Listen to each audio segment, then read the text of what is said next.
I work for Volunteers of America. I'm the director of their visitation program. And I've been in this industry, in this field, and in this program for 8 years. And basically what it is that we do supervised visitation with parents who don't currently have custody of their children.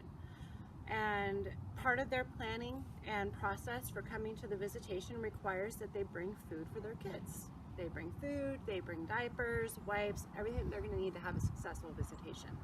Over the last 6-7 years, I've noticed it's a lot of TV dinners or burritos from 7-Eleven or Taco Bell or McDonald's or candy. And when we're writing out the reports, we have to document what the parents are bringing for their children. And as we moved into our new building and expanded our program, we obtained this enormous industrial kitchen on top of a family-centered kitchen within the center and a half kitchen upstairs. And we realized all of a sudden that we had more resources than just a microwave and a fridge where we could just heat up a burrito or heat up a TV dinner.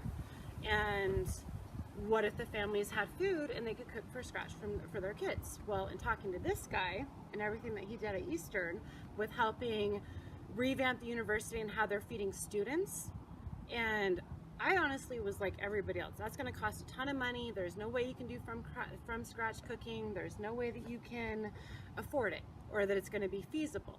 But when he successfully did a sodium reduction grant at Eastern and cooked all of this from scratch food and completely transformed the cafeteria, we were talking and kind of realized like maybe we could give some resources to the parents where they could do that for their kids. And also it feels really good to cook a family dinner for your kiddos. You know, like going home, cooking a meal from scratch, just the feeling of it, just the vibe of it, it connects you and it bonds you with your children. And you feel like you've really done something meaningful for them. And so we just started talking over a couple of drinks on several occasions and thinking about like, maybe we could implement this in my program somehow. And he was super awesome and willing to volunteer all of his free time to come in and work with me and some partners about how we might be able to start developing something that would benefit our families.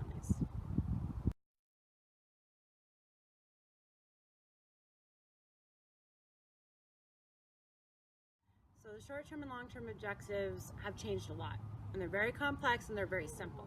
When we first started talking, what we outlined on paper was like this massive plan just to transform these people's lives and give them cooking classes and teach the parents how to even maybe learn the skills to be able to go into a kitchen and get a job as a prep cook or whatever. Which would be the long-term goal.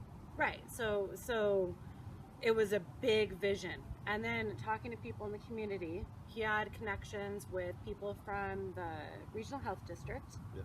And Feed Spokane. Yes.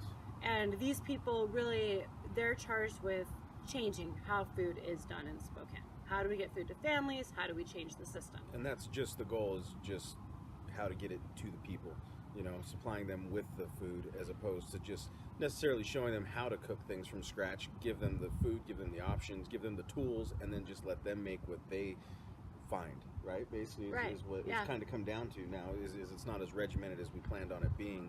It's more, you know, come in and get some food, come in and make some food with your family, come in and, you know, interact with your kids while you're making a meal. You know, that's the best way, you know, for some of these people to interact with them, and it gives the kids something to look forward to when they come to the visits, right? You know, is I'm going to come and see mom and we're going to make some spaghetti today, or we're going to make some cookies or whatever, and next week we're going to make, you know, hamburgers, you know, because it's there, you know.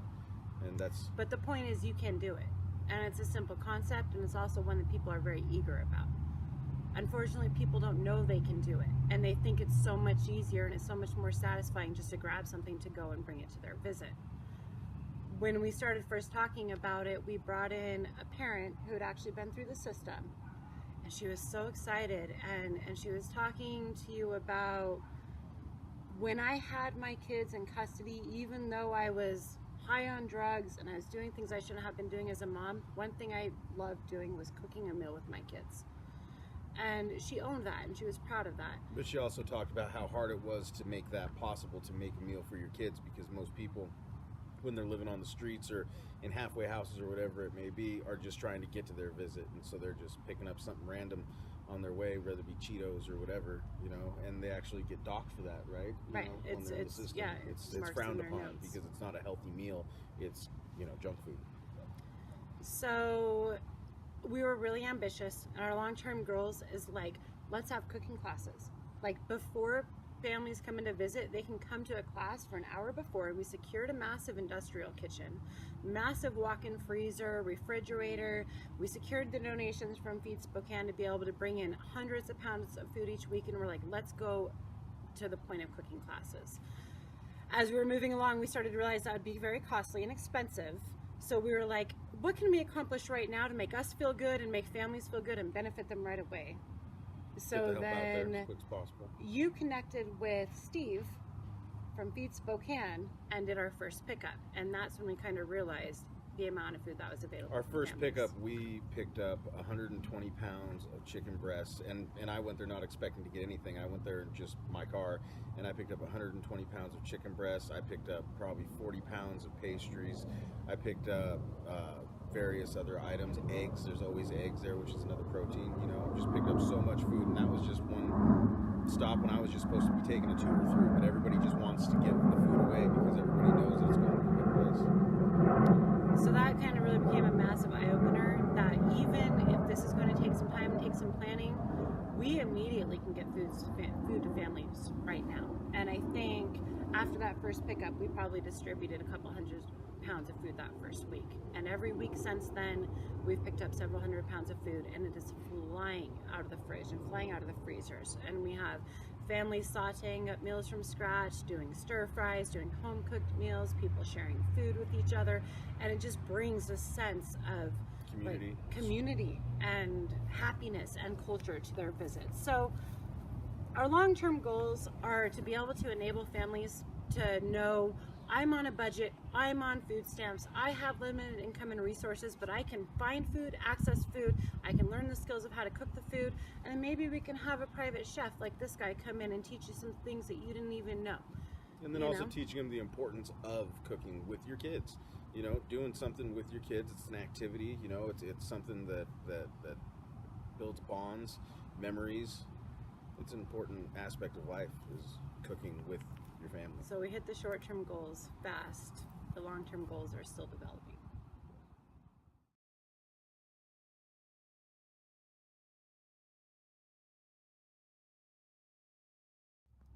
Currently, our program is offered to all of our clients, which are all the families that are referred for visitation through Children's Administration. So you can land there by chance if your social worker sends you our way, or you can choose to come to our agency for visitation and access that program. But currently, those are the only clients we serve.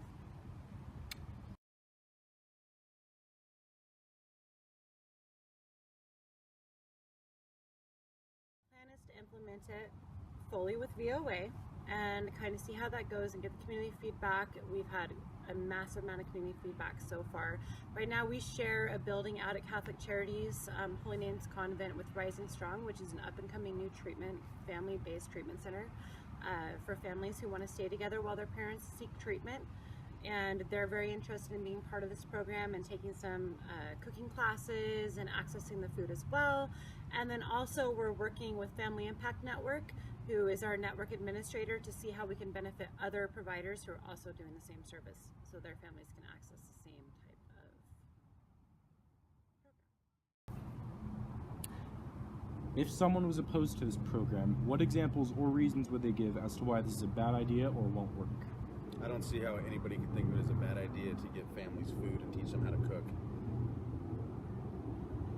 I've worked with several social workers and people at Children's Administration that feel like parents should be forced to show they're able to provide for their kids on their own from the beginning of the visitation program. That means finding their own ride, finding their own food, finding their own toys, stuffed animal, games, activities. Most visitation centers, you walk into a room and there's nothing there.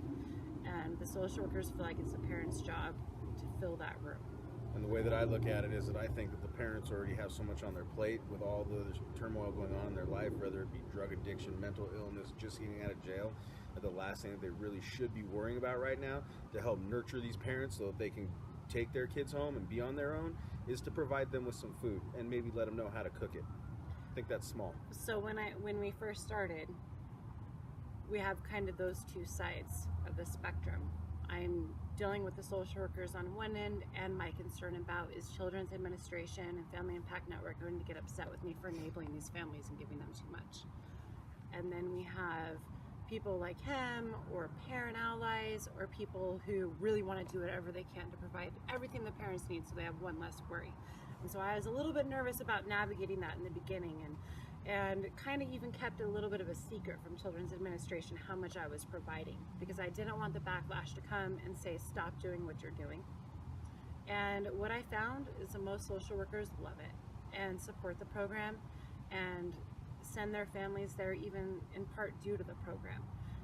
Most community members that I work with and stakeholders that I work with are really into it and feel like it empowers families in a positive way.